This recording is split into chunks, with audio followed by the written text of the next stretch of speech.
이 시간에는 위대한 발견이라는 말씀으로 잠시 은혜를 받기를 원합니다. 여러분들은 위대한 사람이 어떤 사람이라고 생각을 하고 있습니까?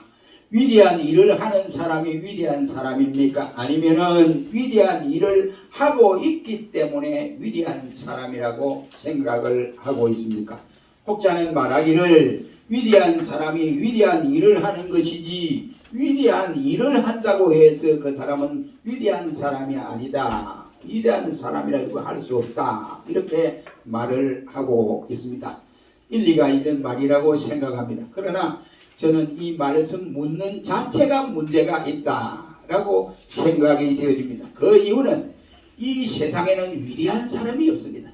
원래는 다 위대하지를 않았습니다. 이 세상에는 뭐냐? 위대한 사람이라고는 찾아볼 수가 없습니다. 우리 성경에 보면 우리 모두는 죄인이다 라고 단정을 하고 있기 때문에 위대한 사람이 어디 있습니까? 위대한 사람은 하나님 앞에서 있을 수가 없다 이 말이에요. 모든 인간이 거의 비슷하다고 생각이 되어집니다. 다만 그 기회가 주어진 사람이 있고 그 기회를 찾지 못하고 빛을 보지 못하는 사람들이 있을 뿐이다 라고 생각을 합니다. 다 모두가 이와 같이 그 기회가 주어지고 빛을 보게 되면 다 모두가 이와 같이 잘난 사람이고 위대한 사람이라고 할 수 있습니다. 그러나 여러분 보십시오. 우리가 잘 아는 바보 온달이 있지요. 평강공주와 결혼을 했던 바보 온달이가 예를 들어서 말하면 그를 바보 온다리를 왕자리에 딱 앉혀보세요. 그게 왕입니다. 왕자리에 앉으면 왕이 되는 거예요. 이와 같이 왕이 별 거 있습니까? 그 자리에 앉으면 왕이라 이거예요. 대통령이 별 거 있습니까? 당선이 되어서 앉으면 대통령이 되는 거예요. 그러니까 대통령이 별 거 아니라 이 말이야. 제가 하고 싶은 말은 그 말이 아니라 바로 똑같은 사람이요. 똑같은 바로 죄인이다. 이란 말씀이 되겠습니다. 어떤 사람이냐 하는 것도 우리가 중요하지만은 어떤 위치에 앉아 있느냐 하는 이것이 대단히 중요하다고 생각을 합니다. 그 위치가 어디 있느냐에 따라서 그 사람이 승패가 좌우될 수 있다고 하는 사실입니다. 특별히 잘난 사람이 없다는 이 말이 되겠습니다. 그 사람이 어떤 옷을 입었느냐에 따라서 차이가 날 뿐이라 이런 말이에요. 사람이 군복을 입혀놓았어요. 그 군복을 입혀놓으면 누구든지 말하면 저 사람은 군인이다 라고 이와 같이 말을 할 것이고, 또 어떤 사람을 노동자 옷을 입혀놔보세요. 노동자 옷을 입혀놓으면 저 사람은 분명히 노동자다 라고 이렇게 보여질 것이다 이란 말씀입니다. 위대한 사람은 무엇을 했기 때문에 위대한 것도 아니고, 또 인품이 뛰어나서 위대한 것도 아니고, 또 이와 같이 자기가 가지고 있는 영향력이 많아서 위대한 사람도 아니라는 이런 말씀. 그럼 위대한 사람이 어떤 사람이냐? 이런 말. 오늘 본문에 위대한 사람은 그 무엇을 발견한 사람입니다. 위대한 사람은 그 무엇을 찾은 사람이다 이 말이에요. 다른 사람은 찾지 못했는데 이 사람은 찾았다 이 말이지요. 그 사람이 위대한 사람이다 이런 말이 되겠습니다. 그러면 그 어떤 것을 발견한 사람이 위대한 사람이라고 하는 사실을 우리 이 시간에 성경의 몇 곳에서 찾아봄으로써 위대한 발견이라는 말씀으로 잠시 은혜를 받기를 원합니다. 첫째로 위대한 사람은 어떤 사람이냐? 자기 자신을 발견한 사람이 위대한 사람이다. 이런 말. 세상에 많은 사람들이 살아가고 있지만은 과연 자신이 누구이냐 하는 것을 아는 사람은 그다지 많다고는 할 수가 없다고 생각이 됩니다. 다시 말해서 자신이 어떤 존재인가를 알지 못하고 살아가는 사람들이 이 세상에는 너무너무 많다 이란 말이 되겠습니다. 여러분들은 누구입니까? 여러분들은 자신을 누구라고 생각합니까? 나는 누구다 라고 이렇게 자신 있게 말할 분들이 있겠습니까? 내가 누구인 줄 알지 못하면서 무엇을 하고 이와 같이 야단 법석을 떠는 경우들이 대단히 많다는 말입니다.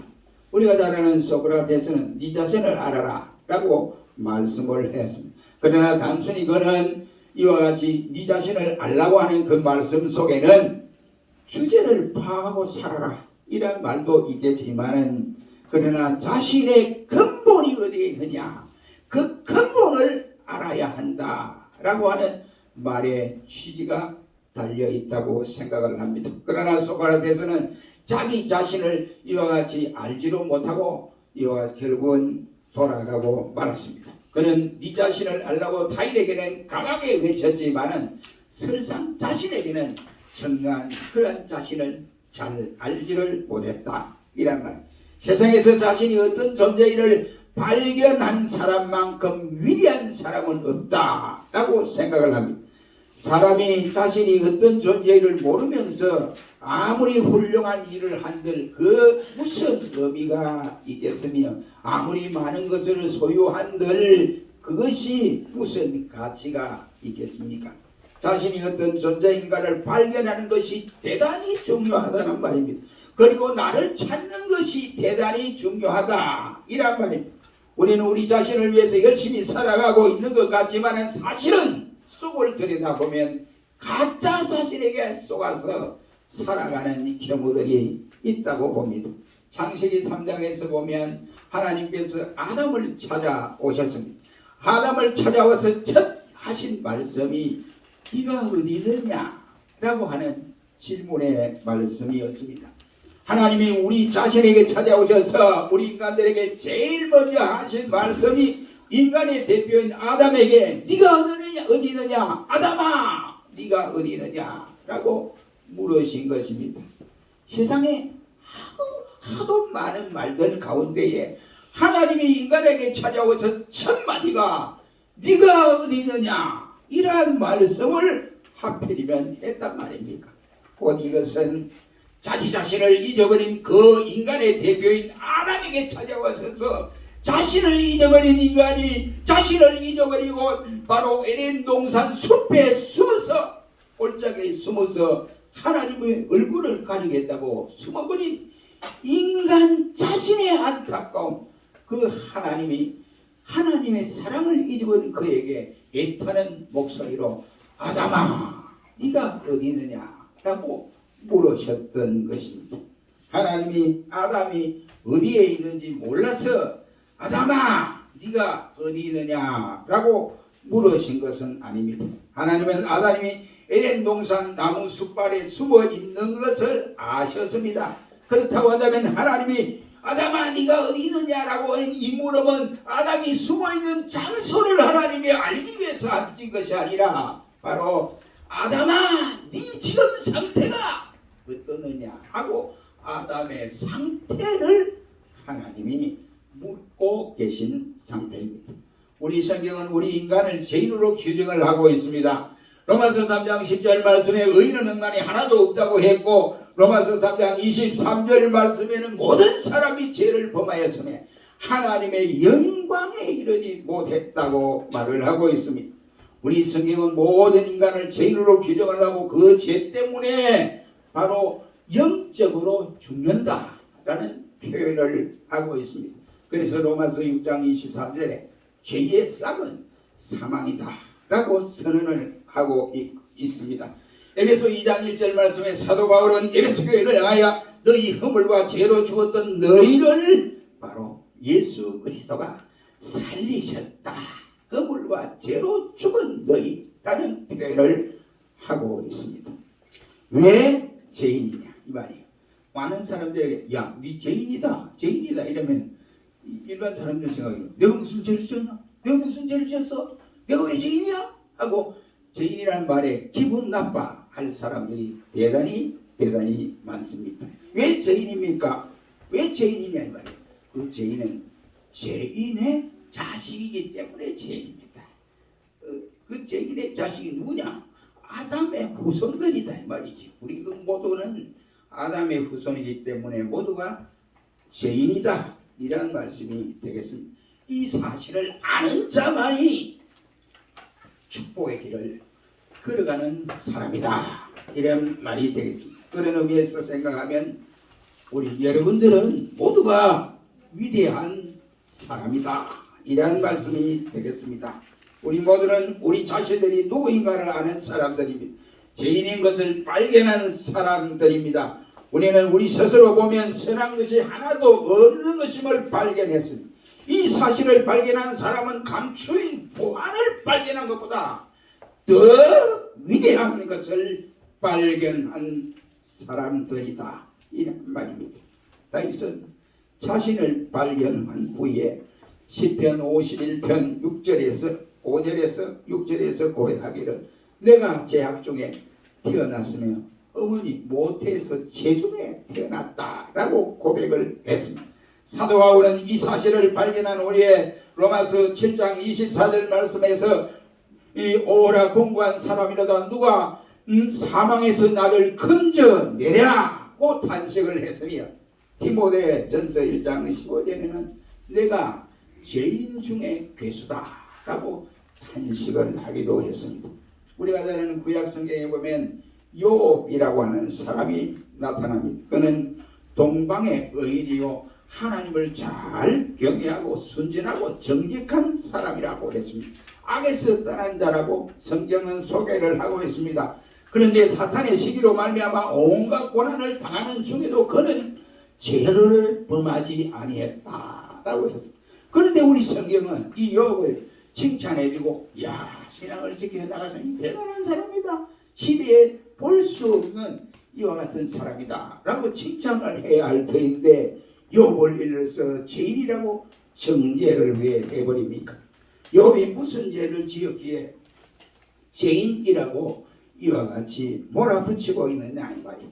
그리고 그는 무슨 회개할 것이 크만하기에 욥기서 28장 이하의 말씀에 보면 눈물을 흘리며 하나님 앞에 회개하는 모습을 볼 수가 있게 됩니다.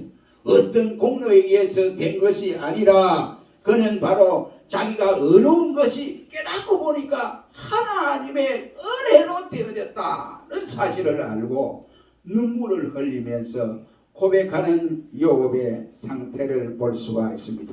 하나님이 우리에게 바라시는 것이 어떤 어려운 일, 선한 일 두 가지 이상 하라고 바라는 것이 아니라 이 말입니다. 하나님이 우리를 바라고 계시는 것은 너는 어떤 존재냐 하는 것입니다.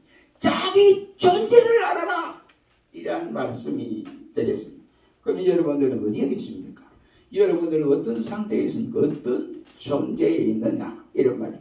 오늘 우리가 이 시간 내가 어떤 존재인가를 확실히 발견하는 위대한 사람들이 되시기를 주의 이름으로 축원합니다. 두 번째로 위대한 사람, 위대한 발견이 어떤 사람이냐? 성경이 어떤 것인가 하는 것을 아는 사람이 위대한 발견을 한 사람이다 말입니다. 여러분, 성경이 무엇이라고 생각합니까? 성경은 하나님이 인간에게 주신 특별 계시라고 할 수 있습니다. 하나님이 죄인을 구원하기 위한 목적으로 특별히 주신 계시의 책이라고 할 수 있습니다.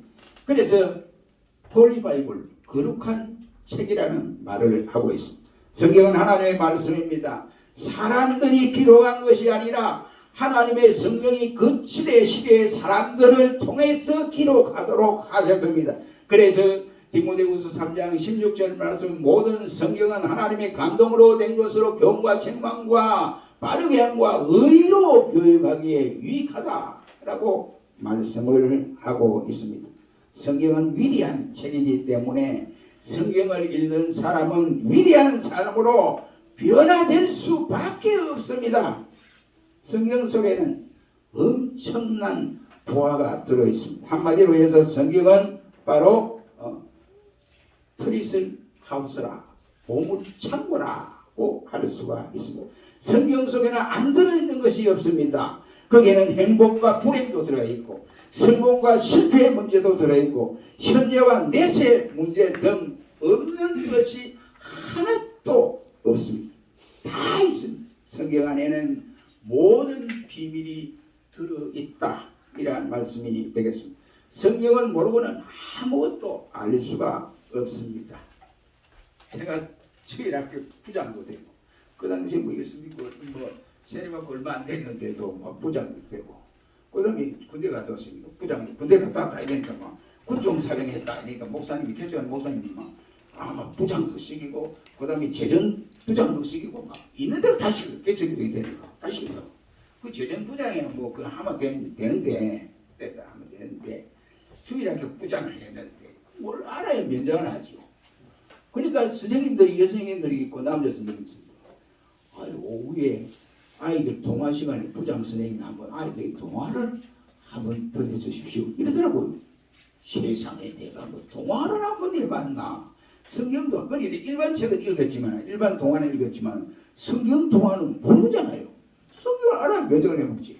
그래서 뭘 하면 좋겠느냐 혼자 고민하고 걱정이 되는 거예요. 그래서 안 되겠구나. 그래서 무슨 동화를 했냐면은 그 여우가 찾아왔는데 그 양들이 숨었어요. 그래서 다 잡아먹고 막내 이 양만 벽장시계 속에 들어가 있다가 살았다. 이걸 대한 거예요. 그러니까 저는 뭐 한다고 열심히 했는데 뒤에서 여성애가 킥킥대고 막 배를 쥐고 웃어더라고요. 그래 알고 보니까 성경 통화를 해야 되는데 일반 통화를 했다 이 말이죠. 여러분 바로 이것입니다. 성경을 모르면 아무것도 할 수가 없습니다. 인생이 어디서 왔으며 어디로 가는지 천지 만물은 언제부터 이와 같이 시작되었는지 지옥과 천국은 있는 것인지 존재하는 것인지 존재하지 않는 것인지 이 모든 문제에 대한 바로 해답이 성경에 들어있습니다. 그래서 성경은 하나님이 인간들에게 주신 선물 중에 가장 큰 선물이라고 할 수 있습니다.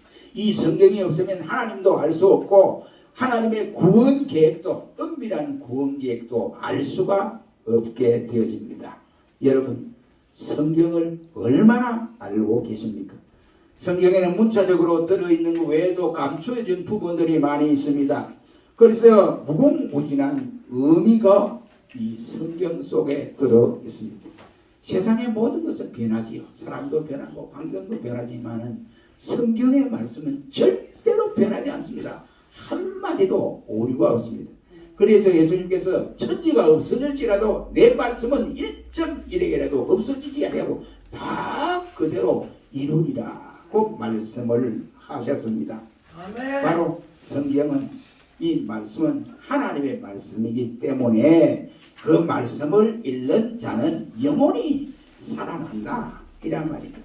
히브리 4장 12절에 말하기를 하나님의 말씀은 살아있고 운동력이 있어서 좌우에 날선 금과 같아서 때로는 혼과 영혼과 골수를 찔러 쪼개기까지 한다 라고 말씀을 하고 있으며 또 나의 마음과 생각과 뜻을 감찰한다 라고 기록을 하고 있습니다. 성경은 살아있는 하나님의 말씀이기 때문에 그 말씀을 읽는 자는 뭐가 밝아지느냐? 눈이 밝아지게 되어 있단 말입니다. 그래서 시편 19편 7절로 8절에 여호와의 율법은 완전하여 영혼을 소생케 하고 여호와의 증거는 확실하여 우둔한 자로 지혜롭게 하며 여호와의 교훈은 정직하여 마음을 새롭게 하고 또 마음을 기쁘게 하고 여호와의 계명은 순결하여 눈을 밝게 하도다 라고 했습니다. 성경은 그 어떤 보물보다도 값진 보물이다 라는 거예요. 보물 중에 보물이 성경입니다. 시편 119편 72절에 시편 기자는 말하기를 주의 입에 법이 내게는 천천 금은보다 나으니이다 라고 고백을 하고 있습니다. 시편 또한 19편 10절에는 금 곧 많은 정금보다도 더 사모할 것이다 라고 고백을 하면서 이 말씀이 성경이 젖과 꿀이 흐르는데 송이 꿀보다 더 달다 라고 고백을 하고 있습니다. 안타까운 이야기입니다만은 성경이 내 곁에 있으면서도 성경이 어떤 책인가를 발견하지 못하는 안타까운 일들이 있다고들 합니다. 여러분 성경이 불교의 경전처럼 선하게 살아라, 자비를 베풀어라, 사랑하고 살아라, 어려운 사람을 도와주라 이런 말씀과 똑같다고 생각하는 사람이 있습니다. 너무나 안타까운 일이요. 어디 불교의 경전과 비교할 수가 있겠습니까? 말로 다 할 수 없는 일들입니다. 즉 비극이 그 경전과 비교하는 자체가 비극이 아닐 수 없습니다. 성경 손에 들고 다니면서 그 책이 어떤 책인가를 모르는 분들이 있다는 것입니다. 매우 안타까운 사실이 아닐 수 없습니다. 그분들이 지식이 없어서 성경을 모릅니까? 그분들이 이와 같이 자기가 글자를 몰라서 성경을 모르는 것입니까? 아니다. 성경은 감추어진 것이기 때문에 눈이 열려야 볼 수가 있습니다. 눈이 열리지 않으면 아무리 봐도 알 수가 없고 이 말이 무슨 말인지 알지는 못합니다. 우리 김성화 목사지요. 그 당시에 그 불교 조계종에 총무로 일했던 그 사람이 불교 대학을 세운 사람이에요. 근데 그 사람이 영천에서 시주를 갖다가 목사님 댁을 들렸습니다. 그 들려서 자기가 그러니까 이제 처음에는 그 이제 일반 교인 집에 집사집에 들렸죠. 그래 집사님 한 말이 이 중에게 시주하셨다 생각이 무상분배니까 자기가 가지고 있는 내백에 쓰는 조그마한 걸 주면서 스님 이거 가지고 한번 읽어보세요. 나는 시주하셨습니다. 나는 교회 집사입니다. 그래 읽다가 보니까 마태복음부터 쭉 읽어 내려가는데 예수님 부활했다.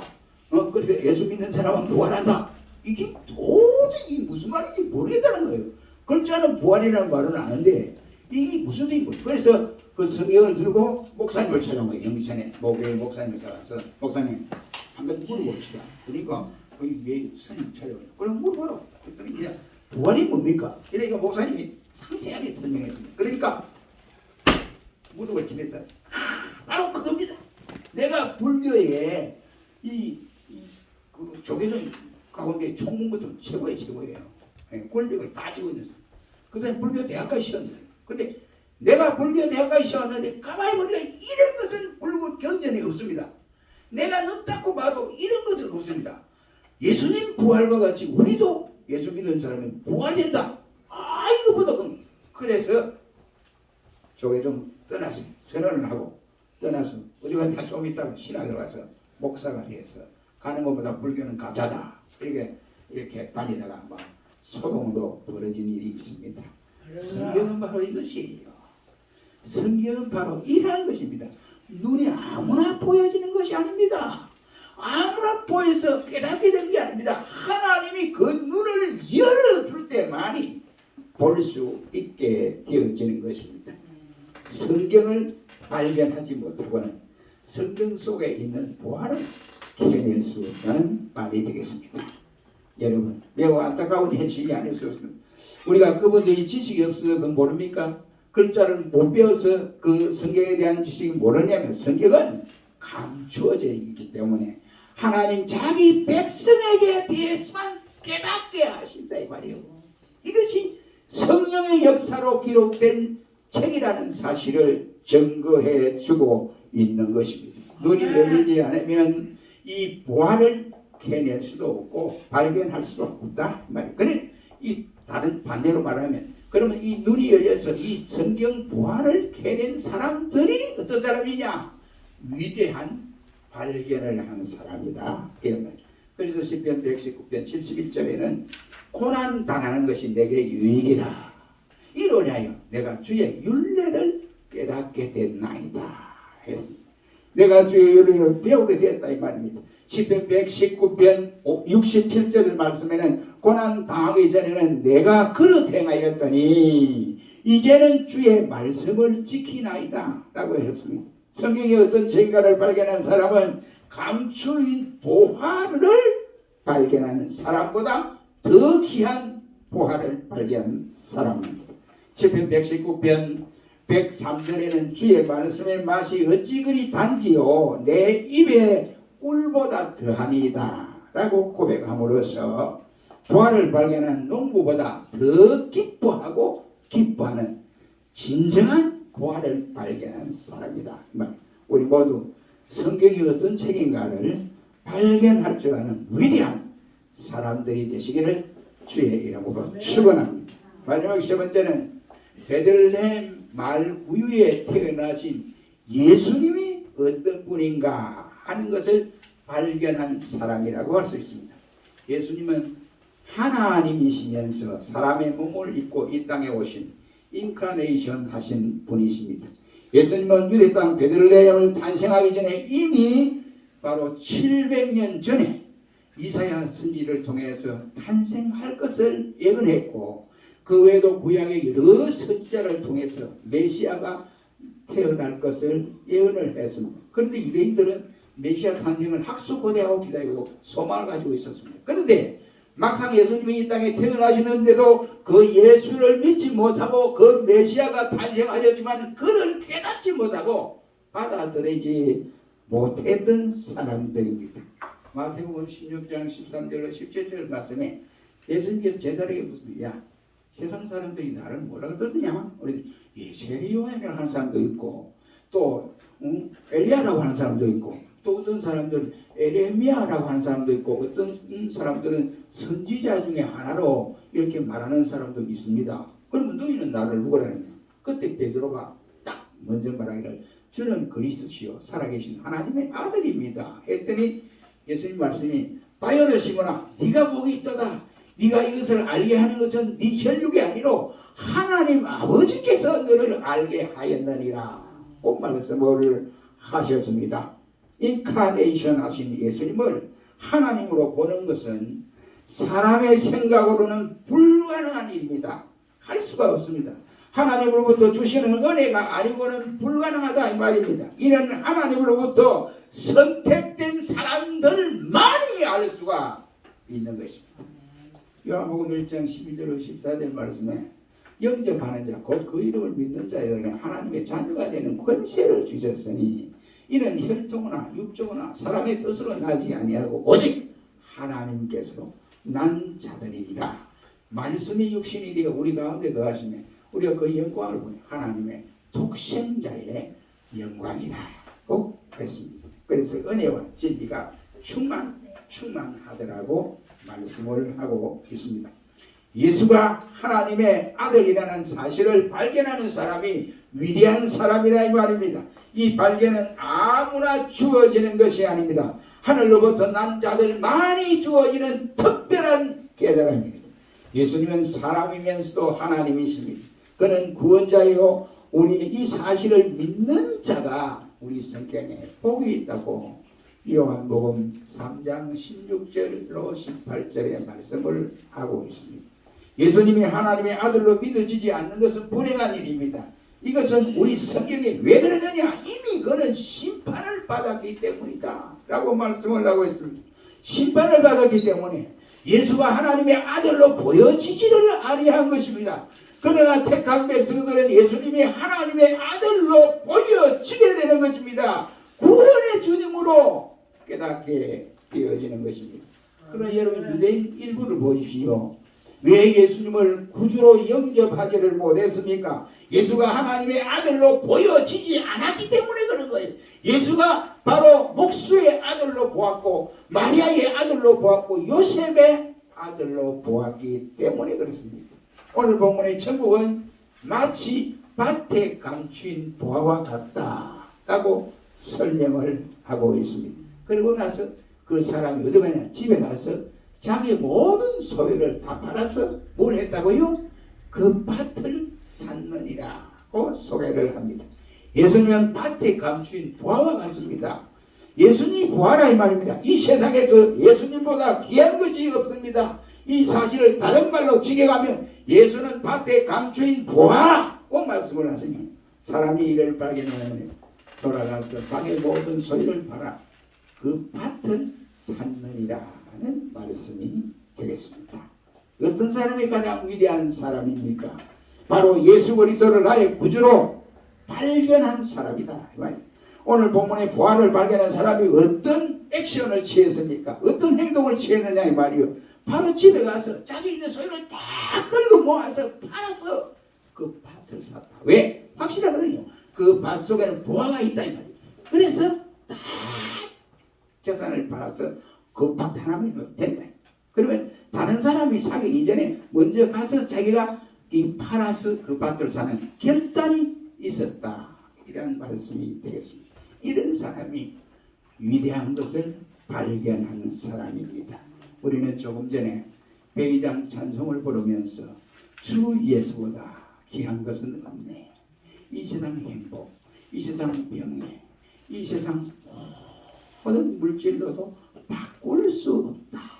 라고 찬송을 불렀습니다.